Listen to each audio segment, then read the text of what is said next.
We estimate that about $11 billion of surplus medicine is out there. The EPA estimated about 740 tons of drugs are wasted by nursing homes each year. 18,000 pounds of unused and expired prescription pills dropped into an incinerator. Could be going to the 10 million adults in the U.S. who struggle to afford their medications every day. They're destroying those exact meds this patient needs. If we don't do this work, we're not sure who else will.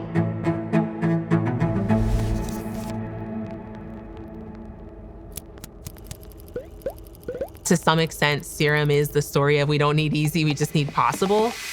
Loved computers from a very early age. I loved entrepreneurship. I wanted to be in Silicon Valley. I was really interested in starting a company.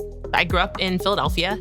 I crossed from West Philly to downtown, and just seeing such a disparity, it almost always felt like I was living in two different worlds. I knew from a pretty young age that what I wanted to do was bridge that gap. I remember telling my friends, why are you throwing trash on the ground? I'd be like, no, pick that up. I was that kid. My parents are immigrants. They came here for graduate school. So education was a huge part of growing up. As much as I love science, I kind of went back to this idea of doing service-related work. I was on a family trip to Indonesia, and about a month after my return, a horrible tsunami wiped away some of the places I had just seen.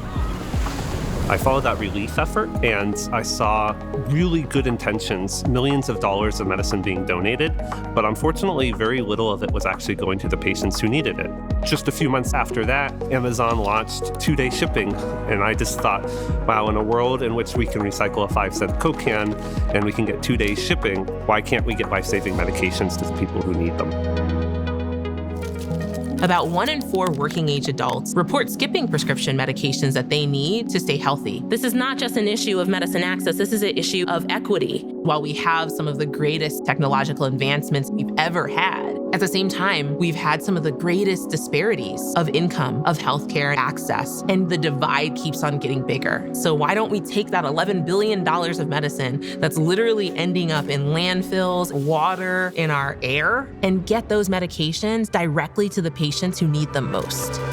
When we first envisioned SIRUM, it was a completely digital experience. We had to develop a scalable software solution where someone can log on if they have surplus, see what they can donate, where they can donate. And it was really slick. You could barcode scan medicine and type in quantities, but it turns out a lot of healthcare is still running on fax machines. And part of what we had to learn was, how do we meet these organizations where they're at, especially with technology? This is where really listening to partners became a part of our early DNA. No one had ever designed a system like this before. Our recipient partners started receiving so much medication, we decided that we could help launch a mail order pharmacy. And then we developed a full-fledged automation solution that would help process these donations faster. From that experience, we've honestly become experts within the drug donation space within the US.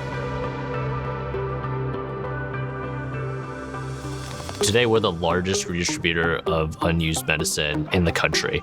Our vision is that donation is the standard procedure within any healthcare organization. One of the things that has kept us kind of laser focused is the fact that if we don't do this work, we're not sure who else will. Healthcare has a lot of problems, but what I know today is that we at SIRUM have a solution that can change people's lives. If we can have deep impact on this one issue of medication access, it's going to have ripple effects throughout the ecosystem.